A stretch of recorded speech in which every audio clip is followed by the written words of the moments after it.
Hi guys, in this video I'm going to talk about distal biceps tendinopathy. So the tendinopathy that you get at this attachment of the biceps tendon. I'm going to look at why this happens, how you can distinguish between whether it's a tendinopathy or actually a tear of that tendon. And then we're also going to look at what you can do for your recovery. So what's the best treatment options for that? So for those of you who don't know me, my name is Maryke. I'm one of the physiotherapists from sportsinjuryphysio.com, where you can get online physiotherapy assessment as well as treatment for your injuries. It's all done via video call. So have a look at the description of this video if you want a link to our website. Okay, so biceps tendinopathy.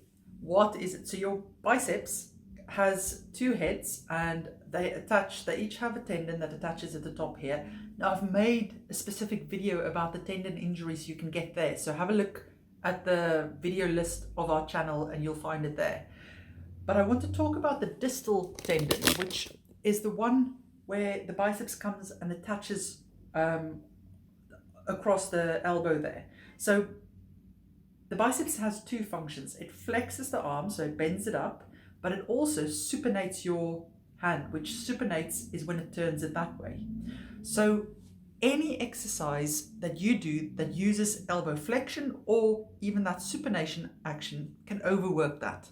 Now, a tendinopathy happens when you overwork or overload the tendon. It can be a sudden overload, so you do one gym session that was a lot harder than what you usually do, and the next day or hours later it starts aching. Or it can be a cumulative overload where you've done quite a lot of hard training over several weeks and the tendon has slowly not had enough time to repair itself, so it's accumulated the micro damage. Instead of growing stronger, it has then developed a tendinopathy. Now, if you experienced a sudden sharp pain in a training session, then you need to suspect that there may be a tear in your tendon rather than a tendinopathy. So a tendinopathy will, the first time you feel it, will either be that it gradually becomes painful during a session, or hours later you realize it's quite achy today, or even the next morning you wake up and you go, oh, what's going on with my tendon? It's really painful. It's never a sharp, sudden pain if it's a tendinopathy. A sharp, sudden pain is an indication of a tear. And if that happened, you need to see a doctor who can do an ultrasound scan or MRI scan to see the extent of that.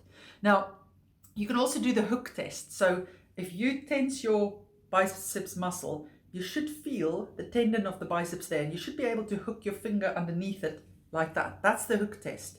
If you can feel the tendon there, it means that it's not torn off. It can still have a partial tear if you felt a sudden sharp pain, but there's still some tendon left. If you can't hook your finger under it and you go, I can't feel my tendon, then you really need to see a doctor, because then you may have actually ruptured your tendon totally, and that's why you can't feel it, because it's pulled up a bit. Also, if you have something that we call the Popeye sign, which all of a sudden you have a bunching of the muscles there, even though you don't contract them, that they just sit like that. That means you've ruptured either this one or one of the top ones, and the muscle has now contracted up. So if you have any of those signs, please consult a doctor, because you need treatment for it immediately. Now, if it's just a tendinopathy, so you've just overworked it, the tendon hasn't had enough time to recover, and it's developed a tendinopathy. What is that, and how can you get it better? So when you have a tendinopathy, the structure of the tendon changes. It becomes a little bit softer, it becomes a little bit weaker, and it can't handle all the stress from the sports you want to be doing. So now what happens is it becomes painful, and you're trying to do your normal sessions, and the pain just escalates more and more and more. So the way to get it better is through careful strength training, but you first have to offload it for a little bit or deload it. Now, how much you've got to rest it and what you can do will depend on your case and how bad it is. Most of the time, if it's acutely flared up, it's good to take a break from any exercise that involves flexing the elbow or supinating it. So if we think of gym exercises, it'll be things like pull-ups, it'll be bicep curls, it'll be even bench press and things like that can often hurt it. So the golden rule is there. If you have pain with it during that first period, if it hurts, just don't do it, or make your weights a lot lighter to a weight that doesn't actually hurt. So it's quite rare that you have to do total rest. There's always something that you can do. So if we think of in the gym, pushing exercises is usually okay. So anything where you push away, it could work as long as it's not too heavy. What other things can work? Let me just quickly have a think. Gone blank now. It's mostly pushing away things. Anything where you pull, we'll use that. But it may also be that you just need to reduce the weights you're using. So say, for instance, you usually use 50 kilos with bicep curls. It may mean now that it's injured, you've got to come right back to about 10 kilos and see if it can handle that. So you have to establish that baseline of what activities can it still do that doesn't flare it up. And then you have to use that and slowly build on top of that until you get back to the weights that you used to be able to do. Now, it's a little bit more tricky when you actually don't do weight training. You didn't get it through weight training. You do a different sport where it overloaded. Because then you've got to look at, say for instance, you got it through tennis, or I even know of a young girl who's had it from swimming.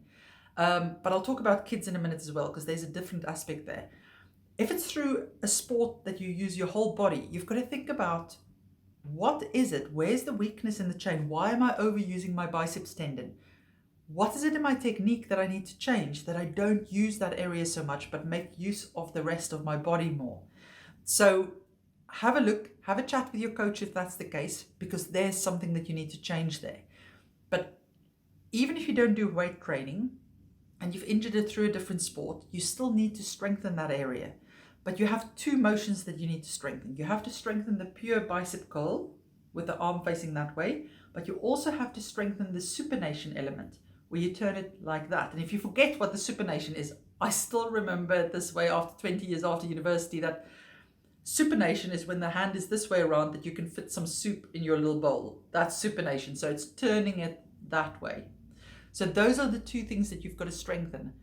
But I find with biceps tendinopathies, the distal ones, you have to really start low with it. So if you've been trying to train on a painful tendon and it's just becoming more and more and more painful, taking a week out of training and just giving it that little bit of rest for a week before you start introducing things can be really useful. And then when you start training it again, make sure you give it enough recovery time. So only do the exercises 2 to 3 times a week, that there's enough rest days in between. Some patients do better with twice a week, that there's bigger gaps. Others do fine with 3 times a week, that there's smaller gaps. Start much lighter than what you think you should, especially if you're a big bloke or a really strong girl who's been doing lots of heavy lifting. You're going to think, 10 kilos, that's nothing. Your biceps tendon may not feel the same way. So it's better to start with very little weight. Check that 24-hour pain response first, because remember, often the tendon doesn't tell you that it's painful while you're doing it. It will be hours later, so you've got to monitor that. And if you find, no, that was okay, then you can make it a little bit heavier, and that's how you go with it. If you find that it's on the verge, that it's not quite happy with it, but it's okay, it calms down within that same day, I would stick with that session until it's comfortable, and then you only increase it. Now, there are occasions where actually you've injured it through sports, but then your daily activities can be contributing to this. So think about it. If you've injured your biceps tendon, if you're going to try and carry heavy bags or just regular shopping bags, or you're going to lift your child up, anything where you're lifting, that can actually irritate it. So and especially if you've got a job where there's a lot of lifting involved, you're going to have to make a plan of how you can give that tendon a little bit of relative rest. So have a chat with your manager, see if you can make a plan there. Also, if it's not necessary for you to clean the house that week, that you want to get it to calm down, or you can give other people the jobs to carry things and things for a while, just get other people to do it, that you can just purely concentrate on your rehab and slowly get it stronger. And as it gets stronger, you can go back to those jobs and integrate them again. Okay, so to recap, if the pain came on suddenly, like a sharp pain that you felt while doing an exercise, you have to see a doctor that they can check if there's any tear in the tendon. It doesn't have to be fully ruptured, it can be partially torn, and it's important to then treat it properly. If the pain came on slowly during a session or after a session, or niggled for a few weeks before it escalated, then it's likely a tendinopathy, and you have to follow a program of relative rest and slow strengthening to get it back. And also, if you've got it through a different sport you did, you've got to look at what is the weakness, why you're overloading that. Now, I said I would tell you about kids. So for kids, tendon injuries work a little bit differently. So as grown-ups, our muscles attaches via tendon directly into the bone.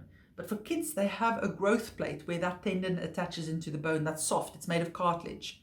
So more often than not, they don't really get a tendinopathy, but it's that cartilage plate that becomes really painful and sore. And it's usually about the volume of activity that they do. And they've got to be a lot more careful with how they build it up after that. But again, it's about settling the acute pain first. And once it's pain-free and calm down that growth plate, they have to start strengthening it. And only once they've got proper strength in it should they go back to the sport that they're doing, because otherwise they'll just be stuck in that cycle. They may be able to do little bits of the sport at a lower intensity, but the key is that they should not feel more pain after the session, and especially not the next day after the session. If they can train to that level, they can continue training while they do their strength training. If they can't, then they may have to wait a little bit until they've strengthened it properly before they go back to their training.